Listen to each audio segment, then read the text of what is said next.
son mucho más moderados que en los supermercados, ¿sí? En los productos envasados. Ponele. ¿Por qué? Porque esos mercados de frutas, verduras, carnes, son mucho más transparentes, se mueven más por la oferta y la demanda estacional que los otros mercados que son mucho más oligopólicos. Las marcas en los alimentos están muy concentrados en la Argentina. Y contra esto el gobierno no hizo nada en todos estos años. Y ahora esto le empieza a pagar la factura. Porque no manejan, cuando quieren decir, bueno, no suban los precios, ¿por qué no voy a subir los precios? Si lo puedo hacer. Y me van a seguir comprando igual porque no hay otro proveedor. Bueno, pero en fin, voy a sumar a esta conversación a Pablo Tigani, es economista. Buenas noches. Buenas noches. ¿Cómo viste las medidas del dólar? Bueno, me pareció que por ser el primer día las expectativas catastróficas que había no sucedieron. El Banco Central vendió alrededor de 100 millones de dólares. Y lo mismo la semana pasada. Claro, y la verdad es que con 29.000 millones de dólares de reservas, con un país que tiene un nivel de endeudamiento bajo, necesidades de financiamiento equivalentes a 5 puntos del PBI, más o menos como Suecia o Suiza. No estamos en recesión y no tenemos niveles altos de desocupación. Hay que darle a esto el nivel de importancia que tiene. Se están haciendo correcciones porque había desequilibrios macroeconómicos, pero de esta envergadura que yo le estoy compartiendo. Es decir, no hay una catástrofe, no hay 2001, no hay 1989, o sea, no estamos hiperendeudados, no estamos desesperados por financiamiento. Había que corregir el tipo de cambio porque uno con restricción externa y con una tendencia a la baja en las reservas, sin financiamiento, porque Argentina no tiene acceso al financiamiento, nos ofrecieron hace una semana creo que 5.000 millones de dólares, el 15% en dólares, y Kicillof hace eso, nos vamos a enojar todos en el país si acepta eso. Entonces creo que hay que ponerlo en su justa medida. Creo que a las expectativas comunicacionales que yo pude captar ayer a la noche, me parece que le fue, por lo menos el primer día, le fue bastante bien. ¿Cómo explicas lo del dólar blue que se mantenga así? No se mantuvo, bajó de 13 a 12, bajó un peso. Es mucho, de 13 a 12 es mucho, y la verdad que la brecha era 10 y 12, es decir, 50%. Te compran a 10, no te pagan 10 si vos vas a vender y te venden a 12. Están especulando los cambistas que venden ese tipo en ese tipo de circunstancias con aquello que no pueden justificar ingresos, porque si yo puedo comprar a 9.60, ¿qué necesidad tengo de ir a pagarlo 12? Es porque evidentemente estuve o evadiendo impuestos o en alguna situación particular de las que comentaban los compañeros periodistas, donde a lo mejor todavía no lo han analizado, no han mirado qué pasa con un jubilado, todo eso, que me imagino que seguramente lo corregirán. Cuando vos miras los números de inflación, ¿qué es lo que pensás que pasa en la correlación dólar-inflación y por qué todavía no le encuentran la vuelta a la inflación? A ver, la inflación es una manera de decir, digamos, depende quién lo diga, quién hable de inflación, uno tiene que ver una intencionalidad política. El tema de inflación sirve para muchas cosas, sirve para decir, estamos con una inflación bárbara y queremos una mega devaluación, ¿no? ¿Por qué? Porque el dólar viene perdiendo con la inflación que supuestamente nadie ha podido demostrar cuánto es. O sea, todos sabemos que no es la que es, pero ninguno puede demostrar que es la que se dice que es. Bueno, pero estará en un punto intermedio. Estará en algún punto. Entre la inflación del Congreso y la del INDEC. Pero hay que reconocer, del Congreso no, de un grupo de diputados que se asignan el nombre de Congreso y no son el Congreso. La mayoría en el Congreso la tiene el oficialismo y no creo que publique contra el INDEC. Entonces, lo que está sucediendo es que están diciendo, bueno, a ver, quisiéramos de un saque una devaluación de un 40, alguno lo dijo directamente, eso es hacer una transferencia de ingresos desde un sector hacia otro sector. Si estamos diciendo en cómo le afecta a la gente, ahí sí me preocupa. Me preocupa que el que tiene un ingreso fijo está teniendo que ser sometido a los abusos que cometen algunos empresarios porque el nivel de demanda que hay lo permite. O sea, si los tomates los ponen a 30 pesos y la gente lo compra, evidentemente, o sea, en el 2001, si hoy estuviéramos en 2001 y el tomate de 10 lo quieren llevar a 30, la gente no lo compra porque no tenía ni plata ni trabajo. Entonces, hay que mirar, y el tema de la inflación es un tema muy complejo que se utiliza con objetivos que no son realmente los que se expresan, ¿no? Muchas veces el que habla de inflación, hay un malestar, lo que quiere es un ajuste. hay un malestar por la pérdida de poder adquisitivo en la gente común. Hay Esto se ha manifestado y ha sido uno de los indicadores de las elecciones. Sí, pero no hubo una manifestación de gente que viene por la 9 de julio que baje la inflación. En cambio, sí hay gente que hacía este tipo de manifestaciones cuando no había empleo y cuando había 5 o 6 millones de puestos de trabajo menos. La verdad, Rolando, es la siguiente. Para la gente común como nosotros o que hemos ganado un sueldo en algún momento, siempre es peor estar sin trabajo que ganar y que no te alcance el sueldo. Porque ganar para un sueldo que no te alcanza siempre vas a tener una aspiración mayor. Aunque yo no estoy a favor, yo quiero que viva todo el mundo bien, pero esto es una utopía. Estamos dentro de... ¿Eso supone que la inflación es un mal necesario? Porque yo prefiero, en todo caso, que la gente tenga trabajo y que además le alcance el sueldo y no tenga más inflación. No, esta es la curva de Fisher. Es un tema de que si vos tenés que elegir en algún punto entre inflación y nivel de empleo, ¿dónde pones el punto? ¿Y cuál es la inflación aceptable en ese punto? A ver, mira, por ejemplo, Corea con inflación de 2 dígitos creció 20 años. Es un país que ha hecho un desarrollo... No solamente creció, sino que se desarrolló, ¿no? Porque hay que diferenciar esto. Una cosa es crecimiento económico, crece el PBI, otra cosa es desarrollo, que hablamos de zona, gente. Argentina entre 1965 y 1975 creció el PBI a una tasa anualizada de 5,5% con 30% promedio de inflación. Argentina no es un país fácil para hablar de inflación, es un país muy complejo. Acá Incluso hubo inflación en los planes de ajuste de la dictadura, Martínez Edó tuvo inflación. 3 dígitos. Durante todo el tiempo la dictadura tuvo 3 dígitos de inflación. O sea que muchas veces escuchamos mucha gente que ha sido, a lo mejor por la edad, tercera línea de la dictadura militar, pero lo vemos en algunos canales, alguna gente de universidades, que son campeones mundiales de hablar de la inflación y eran los equipos técnicos de Martínez Dios que no pudieron bajar la inflación. Es un país muy difícil, ni ellos eran unos inútiles, ni tampoco lo que están ahora son unos inútiles. La inflación en Argentina es un tema muy, muy difícil. Está bien, pero esto le está teniendo un costo político al gobierno. ¿En qué punto vos ves que se articula el hecho de que el gobierno haya perdido las elecciones, que le queden sus 2 últimos años, con lo que está pasando en la economía? Con esto de que sacan una medida y la medida no da todo el resultado que quieren. O sea, ¿en qué punto es poder la cuestión que hace que el gobierno no logre imponer cosas? Bueno, a ver, este es un gobierno que no tiene... esto no es un modelo. Ustedes habrán escuchado muchas veces que el modelo, esto no es un modelo económico porque los modelos económicos son otra cosa. Esta es la construcción de un proyecto político y social, obviamente que involucra a la economía, que se fue dando paso a paso, como dice Mostaza Merlo. Fueron haciendo las cosas que se podía porque hubo que salir del fondo del abismo. Teníamos 25% de desocupación. Pero 10 años después se puede notificar la tasa de herencia. No, por eso.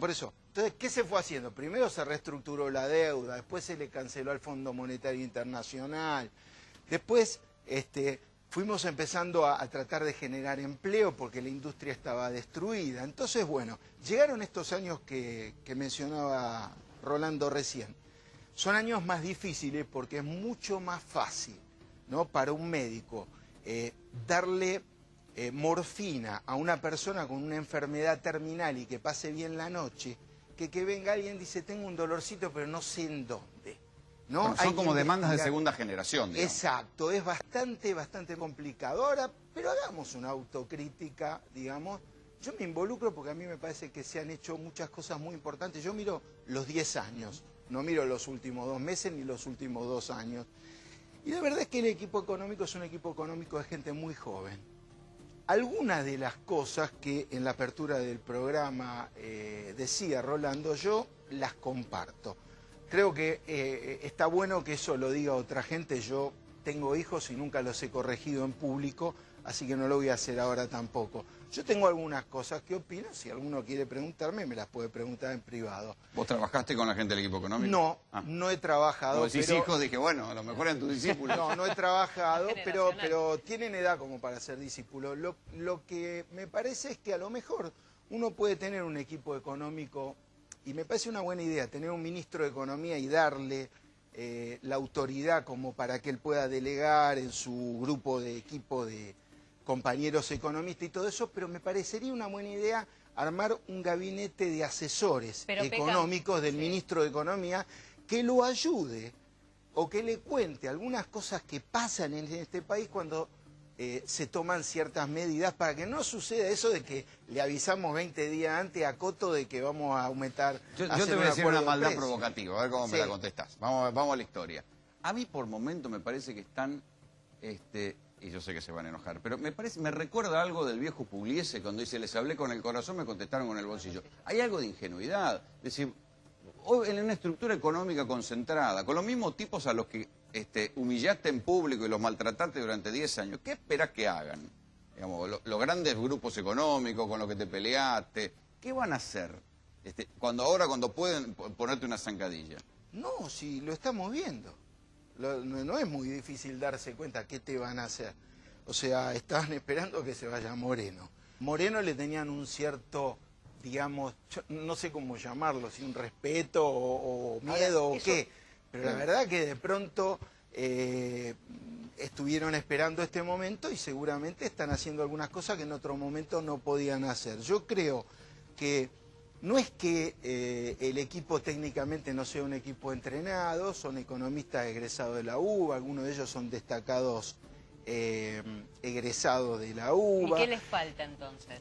Bueno, el sector privado tiene una dinámica que si vos no trabajaste en el sector privado o no tenés expertise del sector privado, es un problema. Entonces, por eso digo, de pronto con un gabinete de asesores, y hay heterodoxia, pero cualquier cantidad de economistas heterodoxos para armar mayores de 50 años. Una cosa, ¿no será que también, como decía antes Rolando, se está pagando de algún modo aquellas cosas que el gobierno durante 10 años debió hacer y quizás no hizo? Como por ejemplo, mejorar las cadenas de valor, las cadenas de producción, generar competitividad en zonas donde no las hay, etcétera, etcétera, más allá de la impericia o la ingenuidad de este equipo económico. Sí, yo creo que algo de eso hay. Hay que reconocer que hay errores propios, pero hay que reconocer que la puja por el tipo de país que queremos no terminó nunca en Argentina. Está el que quiere un país agrícola ganadero que exporte commodities y que importe todo lo demás, y están los que quieren industrialización, utilizar la materia gris argentina. Argentina es un país con unos recursos humanos extraordinarios, con unos recursos naturales, 80% suelo cultivable, reserva de agua, energía. Perdón, el 65% de la superficie sembrada con soja no es solo culpa del campo. No, claro, no. Pero lo bueno del tema económico y a esta experiencia o inexperiencia del equipo económico, ¿por qué dicen cosas que quedan en evidencia como que, por ejemplo, ni siquiera van al supermercado? ¿Por qué tratan, es como la gente dice, tratan de estúpida a la gente? Y que a veces uno cree que uno los escucha y se convence de eso. No van al supermercado, pobre Kicillof hizo un viaje en buquebús y le querían pegar. Yo si fuera él no iría tampoco al supermercado. No saben lo que pasa en el supermercado. Hay mucha gente que tiene... No saben lo que pasa en el supermercado, no saben que van... No, sí saben. Son entonces, chicos son jóvenes muy despiertos. Ahora, a ver, uno puede tener una Ferrari, ¿no? Pero hay que elegir un piloto que pueda manejar una Ferrari. Muchas veces están las herramientas, están los instrumentos, pero no está en determinados puestos o en determinados lugares, digamos, el piloto adecuado. Yo estoy seguro que alguien que sale de una universidad con con muchas medallas de oro, con fundación, pero que siempre trabajó en el sector público, a veces evidencia una cierta ingenuidad, creo que alguien mencionó esa palabra, por lo menos me gusta, una cierta ingenuidad de el grado de venalidad que hay en todo el sector privado. El sector privado en la Argentina, el 70% de la facturación es de empresas internacionales. El 30% de los nacionales no tienen un proyecto asociado al desarrollo nacional. Tienen un proyecto de ganar dinero de optimización, de cazar la guita, va. Y hacer casas en Punta del Este algunos. Mientras tanto, Cristina retomó el tuit. Volvieron los tuits de Cristina. Cristina retomó la red social Twitter, lo hizo desde Cuba. Directamente nos vamos a meter, Rolando, con lo que hizo referencia al tema dólar, para tener coincidencia, porque obviamente Cristina tuiteó durante 20-25 minutos, hizo referencia a sus reuniones con Fidel Castro, una reunión muy privada, muy íntima, donde también recordó esta carta que él escribe Milagros, una chica argentina que estaba de vacaciones, una nena argentina que estaba de vacaciones en Cuba con su familia, y que cuando le ve a la presidenta le dijo que había nacido el 24 de marzo del año 2004, el mismo año en el cual el mismo día en el cual Néstor Kirchner descuelga los cuadros de la ESMA. Entonces lo que ahí sostenía era particularmente que la emoción de haber leído la carta y bueno, la emoción del encuentro con Fidel Castro, que incluso tenemos alguna foto si queremos ver, por ejemplo, que nos vamos a encontrar por acá. Estuvo Florencia Kirchner también, acá tenemos una foto de la presidenta con Fidel Castro, donde ella cuenta que, por ejemplo, Fidel Castro le presentó a sus bisnietos, le presentó a sus nietos, que incluso algunos de ellos son fotógrafos y que hizo estas fotografías del momento. Pero nos metemos en quizás lo más de la coyuntura, lo más político que tuvo esta serie de tuits de la Presidenta de la Nación, donde nos encontramos primero, para entrar en el tema dólar, ¿qué hizo Cristina? Mostró esto, la foto con Dilma Rousseff, la Presidenta de Brasil, como para decir, no estamos peleadas, claro, no tenemos problemas en la alianza no hay Mercosur. Problemas, no hay diferencias. Es más, cuando dice que, bueno, por la tarde, reunión con Dilma, presidenta de Brasil, recién arribada de Lisboa. Otra foto muy emotiva con Dilma. Nos emocionamos mucho cuando nos vimos. No me veía desde antes de la operación. Menciona incluso la cuenta oficial de la presidenta de Brasil. Y acá se mete con el tema dólar. ¿Qué dice la presidenta de la Nación? Bueno, dice, hablamos mucho en referencia a la reunión con Dilma. Tema principal, presiones especulativas sobre los tipos de cambio de los países emergentes. ¿Te Pablo, suena? Esto tengo entendido que está pasando en Brasil también, ¿no? Sí, yo creo que Brasil, Tailandia, India, Indonesia, hay un montón de países que están con problemas políticos bastante serios. Lo que pasa es que estamos muy concentrados en qué es lo que está pasando con el dólar en Argentina. Saben que si en algún momento llega a haber una turbulencia política en alguno de esos países que he mencionado, estamos hablando de, qué sé yo, a lo mejor 10% del PBI mundial. India, Indonesia, Tailandia, Brasil, Sudáfrica, Turquía, Grecia misma, donde ya se alcanzó 28% de desocupación. En el mundo va a haber turbulencia y me parece que nos estamos mirando mucho el ombligo. Pero digo, en Brasil también hubo corridas y devaluación reciente. Sí, y Brasil además acaba de tomar, hace unos días tomó un préstamo muy caro con una inflación muy baja. Acá sería muy criticado. ¿Recuerdan ustedes cuando Venezuela le prestó a Argentina el 15%? Bueno, esa fue una operación de trading donde tomó el pícaro de Kirchner en ese momento, tomó dólares al 15% y salió a rescatar deuda colocando al 25%. Entonces hizo un trading y le quedó un spread de una ganancia de un 10%. Un revoleo. Como... Si para conseguir 5.000 millones de dólares más de reserva sale Kicillof y toma 15%. Yo creo que ahí sí que se va a enojar la gente. Bueno, acá la presidenta sigue usando este estilo particular que tiene con el te suena a sus más de 1 millón de seguidores. Parece que algunos quieren hacernos comer otra vez sopa, pero además con tenedor.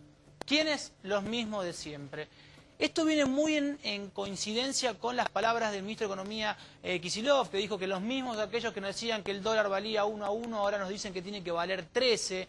Siempre en ese mismo discurso. Los que se quedaron con tus ahorros en el 2001, de esto estábamos hablando, y te lo tuvimos que pagar nosotros con el Boden 2012.